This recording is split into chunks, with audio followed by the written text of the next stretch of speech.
पे हमें problem given है in the circuit shown in the figure operational op amp is ideal if beta f is 60 then total current supplied by the 15 volt source is what? और figure हमें यहाँ पे given है, तो given figure में operational op amp हमें दिया है और जो एक जेनर वोल्टेज दिया गया है वो है 5 वोल्ट, रेजिस्टेंस दिया गया है ट्रांजिस्टर के इमीटर में हमें वो है 100 ओम और ओप एम्प के एक टर्मिनल पे जो रेजिस्टेंस है सप्लाई सोर्स से कनेक्टेड है वो है 47 किलो ओम। तो देखते हैं हम इसका सॉल्यूशन। तो सबसे पहले देखते हैं हम गिवन क्या है। इसमें गिवन जो है वो जेनर वोल्टेज जो है VZ वो हमें यहाँ पे दिया गया है 5 वोल्ट और 5 वोल्ट के साथ यहाँ पे जो RE इमीटर रेजिस्टेंस हमें दिया गया है वो है यहाँ पे 100 ओम। फिगर से हम पॉइंट आउट कर रहे हैं कि हमें क्या गिवन दिया गया है, तो वो है 100 ओम। यहाँ पे एक R1 रेजिस्टर दिया गया है वो है 47 किलो ओम और बीटा एफ दिया गया है हमें क्वेश्चन में वो है 60 और यहाँ पे हमें जो सोर्स है सप्लाई जो है वो दिया गया है 15 वोल्ट और पूछा गया है क्वेश्चन में टोटल करंट क्या होगा हमारा यहाँ पे वो हमें यहाँ पे पूछा गया है। मतलब आइडियल ऑपरेशनल एम्पलीफायर का हमें यहाँ पे एक सर्किट डायग्राम दिया गया है with the help of zener diode यहाँ पे लगाया गया है और टोटल करंट हमें इस सर्किट से पूछा गया है।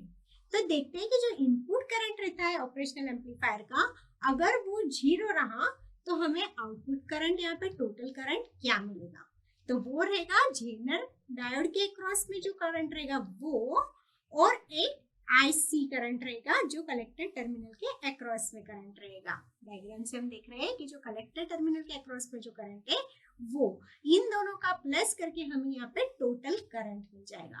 तो यहाँ पे जो IC है इस इक्वेशन को लिखते हैं हम फिर से। IC जो है वो है हमारा यहाँ पे combination of alpha F gain feedback gain है प्लस इमीटर करंट। तो देखते हैं अब हमारा IZ क्या होगा इस डायग्राम से हम देखते हैं कि जो करंट है वो जेनर डायोड के अक्रॉस में क्या फ्लो हो रहा है।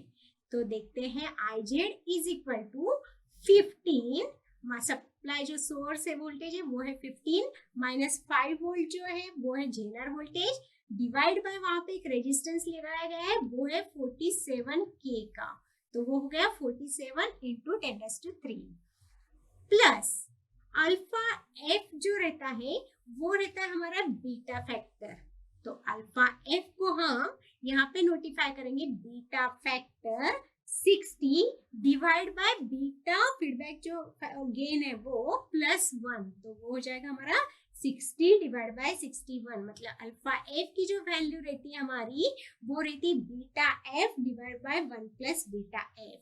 तो ये हो गया हमारा alpha F multiply by emitter current जो है वो रहेगा हमारे पास ये जेनर वोल्टेज 5 डिवाइड बाय जो रेजिस्टेंस इमीटर टर्मिनल के अक्रॉस में लगा है वो है हमारा RE इमीटर रेजिस्टेंस और वो हो गया यहाँ पे 100 ओम। अब इसको हम सॉल्व कर लेंगे तो हमें मिलेगा टोटल इनपुट करंट यहाँ पे IN टोटल करंट मिल जाएगा और इसको सॉल्व करने के बाद टोटल इनपुट करंट जो मिल रहा है वो मिलेगा हमें यहाँ पे 49.4 मिली एम्पियर।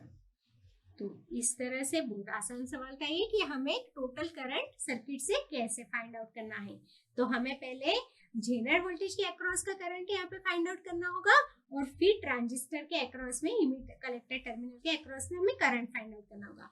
दोनों को हम प्लस करेंगे तो हमें यहाँ पे टोटल करंट मिल जाएगा। तो टोटल करंट हमें मिला यहाँ पे 49.4 मिली एम्पियर।